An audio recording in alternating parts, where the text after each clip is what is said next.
Hi friends welcome to रेन्ना समयल इनके என்ன சமையல் பார்க்க போறோம்னா ரொம்ப சுவையான அவரக்காய் கடலைப்பருப்பு கூட்டு தான் பார்க்க போறோம். இந்த அவரக்காய் கடலைப்பருப்பு கூட்டு ரொம்ப சுவையா இருக்கும். எளிமையான முறையில் செஞ்சு முடிச்சிடலாம். அந்த சுவையான அவரக்காய் கடலைப்பருப்பு கூட்டு எப்படி செய்யறதுன்னு வாங்க பார்த்துடலாம். அவரக்காய் கூட்டு பண்ணுறதுக்கு 3 டேபிள் ஸ்பூன் எண்ணெய் சேர்த்துடலாம். எண்ணெய் சூடாகி வரட்டும். எண்ணெய் சூடாகி வந்துட்டு இதில் 1 டேபிள் ஸ்பூன் கடுகு சேர்த்துடலாம். கடுகு சேர்த்து கடுகு நல்லா பொரிய ஆரம்பிச்சிருச்சு. பொடியாக நறுக்கின ஒரு பெரிய வெங்காயம் சேர்த்துடலாம். பெரிய வெங்காயத்தை சேர்த்துட்டு நல்லா வதக்கிடலாம். வெங்காயம் நல்லா வதங்கி வந்துருச்சு. இப்போ இதில் 3 காஞ்ச மிளகாவை கிள்ளி வச்சுருக்கேன். காஞ்ச மிளகாய் சேர்த்துடலாம். அதுக்கப்புறமா ஒரு தக்காளி பழமும் கொஞ்சமாக கருவேப்பிலையும் சேர்த்துடலாம். சேர்த்துட்டு நல்லா வதக்கிடலாம். வெங்காயம் தக்காளி நல்லா வதங்கி வந்துருச்சு. இப்போ இதில் பொடியாக நறுக்கின அவரைக்காய் சேர்த்துடலாம். இது 1/4 கிலோ அவரைக்காய்.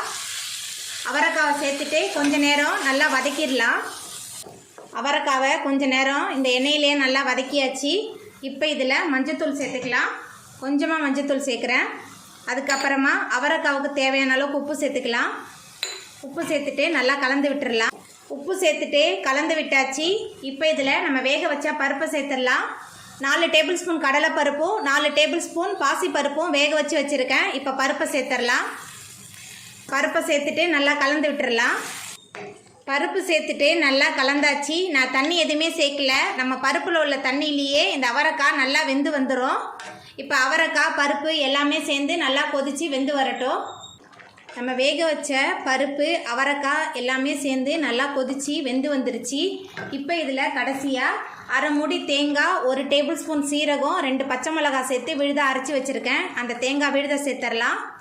தேங்காய் விழுத சேர்த்துட்டு நல்லா கலந்து விட்டுடலாம். தேங்காய் சேர்த்துட்டு நல்லா கலந்தாச்சு. இப்போ எல்லாமே சேர்ந்து நல்லா கொதித்து வரட்டும்.